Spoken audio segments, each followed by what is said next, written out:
How you doing? What show are we on? Truth is viral. The truth is viral, people. So take 2 penicillins and call me in the morning. You're watching The Truth is Viral, the only news program on the internet trusted to deliver the truth since 2008. And now, here's your host, Mr. Bobby Powell. Welcome back to The Truth is Viral. My name is Bob Powell, and in this segment, I've got a very special guest. Her name is Cara Castronuova.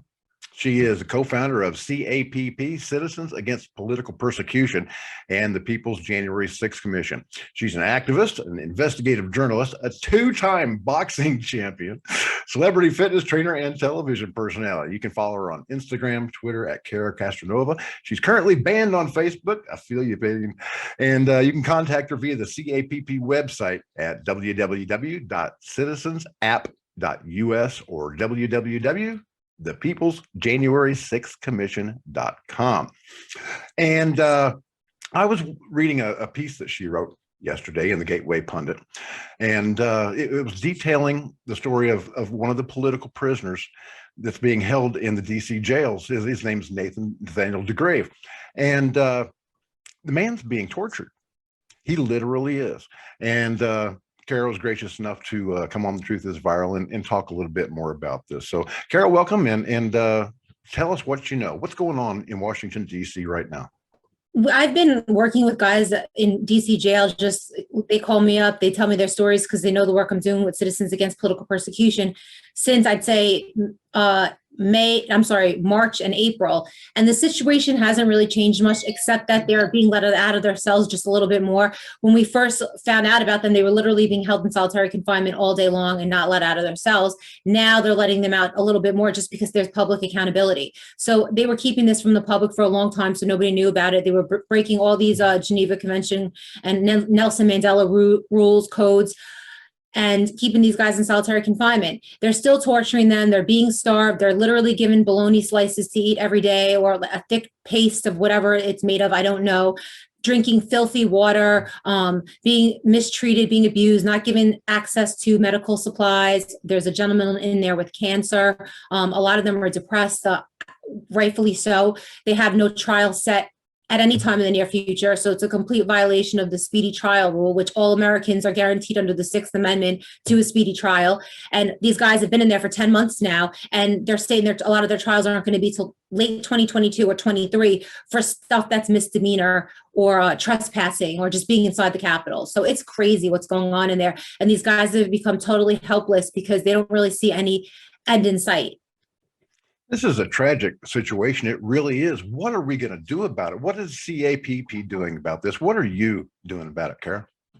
First of all, and most importantly, we're trying to get the story out there. So that's why I've been writing a lot and writing for Gateway Pundit and other organizations, and just really trying to get the story out there, the human story, showing that these guys are human beings. Some of them were in the wrong place at the wrong time. They may have acted in a way like, everybody that was there that day knows that the emotions were running high. That doesn't mean you're a quote unquote domestic terrorist and you should be thrown in prison and the key thrown away. In America, there's due process. People are supposed to get out on bail and await trial from home so that they could maintain their sanity and also participate in their own trial and not cop to some crazy plea bargain. They're giving them plea bargain deals that are like 20 years for going into the Capitol.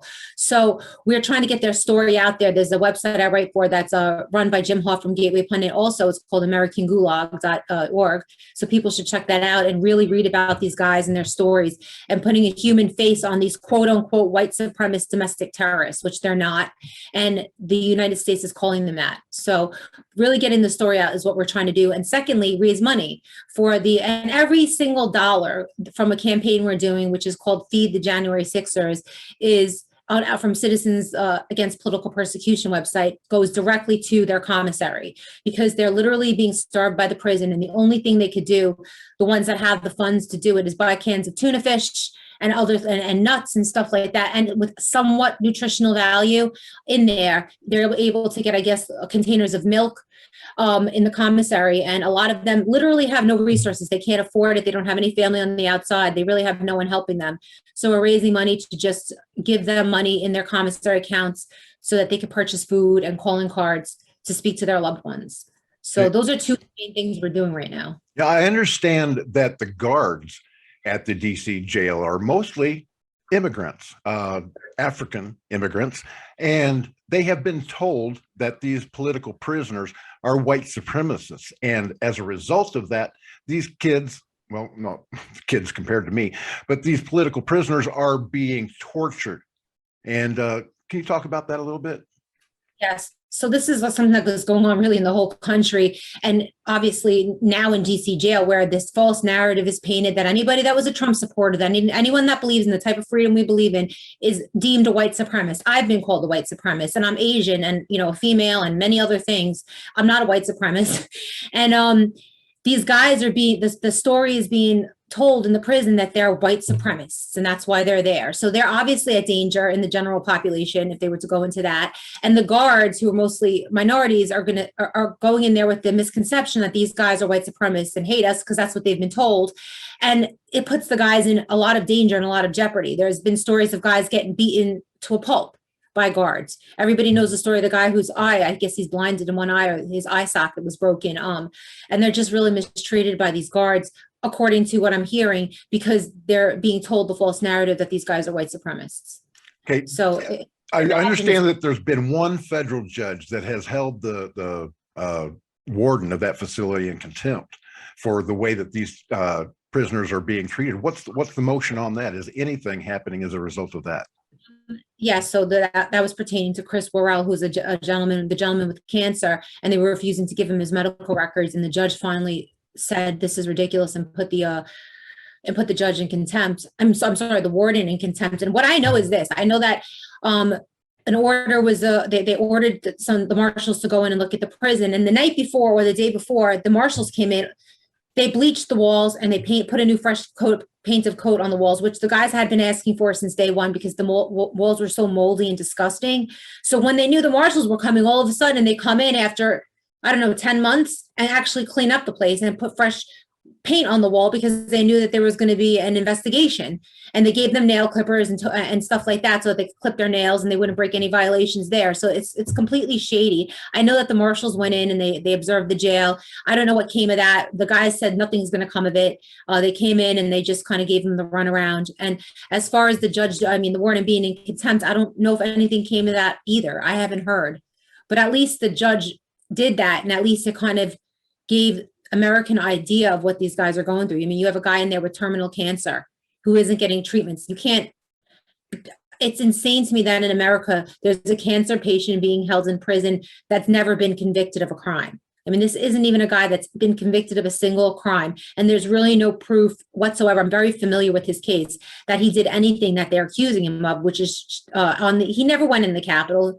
There's a picture of him outside the Capitol with a can this big of pepper spray. And they said that he shot it at a police officer, yet there's not a single picture of him spraying it at a police officer. They completely took a bunch of pictures, put them together in a haphazard way and said, oh, we have proof that he sprayed a police officer. Yet from what I could tell, there's no proof that he sprayed a police officer at all with this little can of pepper spray. The guy's been in there for 10 months with terminal cancer. Again, no trial date in sight. So it's very sad. So members of Congress have also tried to visit these political prisoners in the DC jail, and they were rebuffed. They were turned away at the doors. We're understanding they're not being shown the evidence against them, the specific charges. They're using charges like obstruction. Well, basically what the Democrats did in 2016 when they spent 26 hours obstructing a session of Congress. So anyway, we'd like to see the conditions. We'd like to know how people are being treated here. And so we got somebody that stepped down. All right, and it looks like we have an officer who's come out, a correctional officer, and she's accusing, it sounds like, the members of Congress of trespassing by coming in to...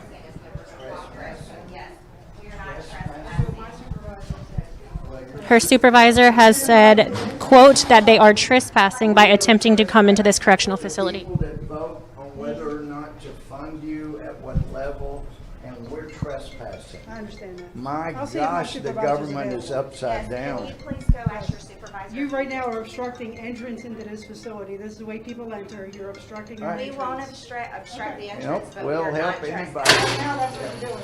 Okay, we'll clear the entrance. We'll clear the path. All right, so these 4 representatives have currently been accused of trespassing and obstruction so far. Very interesting. I just asked her if she was ready to talk to us and answer our questions about the January 6th detainees, and she told me that we were trespassing. I told her that as members of Congress, we have oversight over federal prisons. We've got members of judiciary here, members of oversight here, both committees that oversee facilities like this. We absolutely are not trespassing, and if that attitude is any indication of how they're treating their prisoners inside, I have great concern. Tell me that they're not just letting this go. Tell me that there's somebody, anybody that has taken this seriously and wants to get these political prisoners freed. I mean, it's frustrating for me. I know that they did. I applaud that they tried to get into the jail. Since then, they haven't. As far as I know, I feel like the Republicans really need to start standing up for the people that elected them into office, which are these guys and a lot of people that support them in DC jail. I'm not saying it's just very sad that they're not speaking out. Well, I know Representative Gomart of Texas, he's been speaking out, so he's a really good ally about the treatment that these guys are getting. But it doesn't seem like enough representatives from Congress or the House of Representatives in the United States are really speaking up for these atrocities that are happening to American citizens. Because if it could happen to them one day, it could happen to somebody else the next day. It could happen to one of these Congress members the next day. Who knows? I mean, it's become an unrecognizable country where American citizens are being treated like domestic terrorists. So definitely not enough noise coming from Congress members on the Republican side. There are a few that stand out, but not enough in general. And it's because they're concerned about getting reelected and they try to remove themselves from January 6th. And they're not really understanding who the people are and what the people want, which is justice when it comes to and equal protection under law. Okay, what's the next step for citizens against political persecution? What are you going to do? Do you have any plans? Like, do you have another rally planned? So the thing is that we started off as an awareness organization, and you were at one of our rallies, and thank you so much. You were so great that day. I would like everybody to take note of the fact that I am not in FBI custody. The Federal Bureau of Insurrection is scared to death to take my footage and put it in front of a judge to seek a warrant for my arrest because they know it will expose their plot. Now, I'm standing here today telling you God's truth, speaking in the name of and with the authority of our Lord and Savior, Jesus Christ, because I am telling you the truth. It was the FBI and not Trump supporters who led the insurrection at the Capitol on January 6th. And we were doing a lot of rallies. We feel like the public is aware now. Those were awareness rallies because at the time, as you know, nobody even knew that there were prisoners in DC jail. DC Gitmo, like we call it. But we were thinking of doing another rally, but the rallies get hijacked and it's very sad. Anytime you get any traction on a rally, something will happen like what happened on September 18th when we were in DC and we did that rally, it turned out to be a completely peaceful rally. Mostly grandmothers, mothers, families were there supporting these prisoners. But the word went out on the news. The left side media was saying it was going to be another insurrection, and the right side media somehow it got infiltrated and everybody thought it was going to be a federal psyop, which I knew it wasn't, just because I was one of the people who was kind of in the loop when it came to understanding what was going on with this rally. I was the co-host of the rally, and so we only had maybe a few hundred people there when initially there was so much interest in people coming from all around the country. People were organizing buses to come in to DC. And then all of a sudden, all of this bad press started coming out and people were canceling their buses and calling me up and saying, I'm sorry, we're not going to come. We don't want to go to jail. The government has made it so people are afraid to protest and petition as the First Amendment allows us. Now people think if they go to a rally, like the ones we organize, they might wind up in DC prison with these guys, so we have to take that into account. And it's very sad that the government has been so successful in terrifying people from going to First Amendment rallies. But what we think is the most important thing is we started something called the People's January 6th Commission. And that's because Nancy Pelosi's January 6th committee is completely biased. And obviously they're not doing the real investigations. And we have people investigating certain events that happened on January 6th that Nancy Pelosi is not investigating. So we think putting out the truth, some of the truth, as you do, Bob, about what happened on January 6th will only help these guys in prison in the long run and dispel this fake narrative that has gone around. So a lot of the stuff we're working on exposing about January 6th and some of the stuff that really happened that the news isn't reporting on, that Nancy Pelosi's not reporting on, will really help in the long run, because the jury pool has been completely contaminated when it comes to these guys and anyone that's going to stand trial when it comes to January 6th. So that's important. And investigating and getting the guys' stories out there is really important to us. Fundraising on a larger level for some of the guys we feel that cases are the most important, because it's going to expose the government. A lot of these guys are being accused of stuff where their discovery video is completely key, so key to getting this video out there. And that's why they're trying to get them to plea bargain, because there's a lot of guys that have video in their discovery that they probably never want the public to see. So getting those guys strong attorneys and this video could be exposed to the public is something that we're really working on as well. And also just providing support to their families and trying to make them as comfortable as possible while they're in there when it comes to having food and blanket. We were able to purchase clothes for them, I guess additional jail clothes, because it's very cold in there, just to keep them warm in their cells. You know, they're not really given a lot. Their mattresses, I think, are 1 or 2 inches thick. We were thinking of contacting the jail about that too, like maybe getting some of them better mattresses just so that they could be comfortable there for the next 2 years, where they're probably going to sit until trial. That is crazy. Well, I'm glad. Matter of fact, I'm thankful that you don't have the problem that a lot of these other people have, which is fear of the federal government.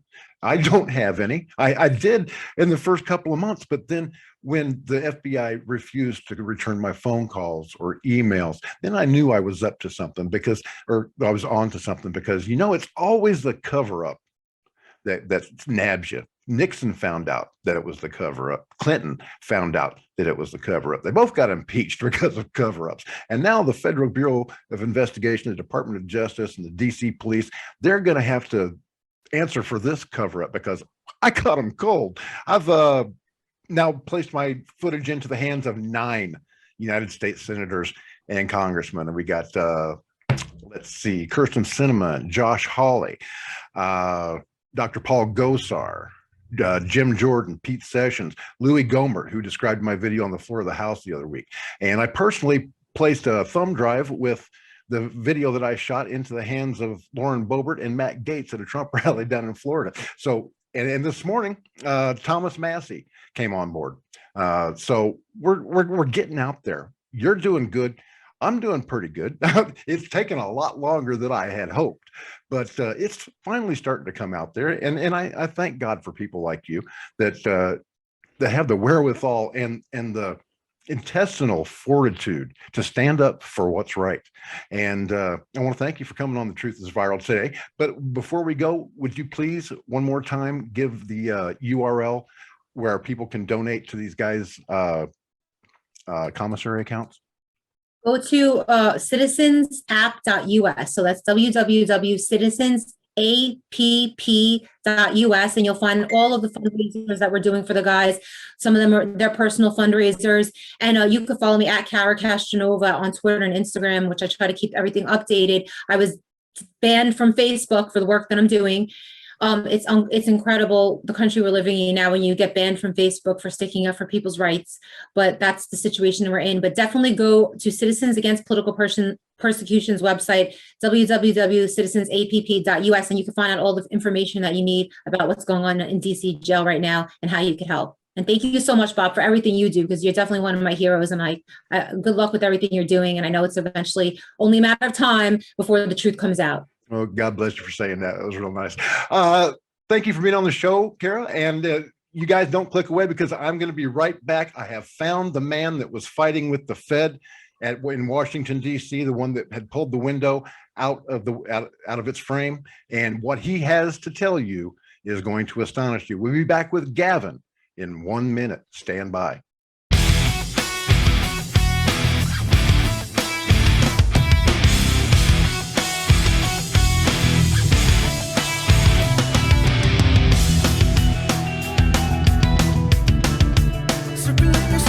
Circling your head, contemplating everything you ever said.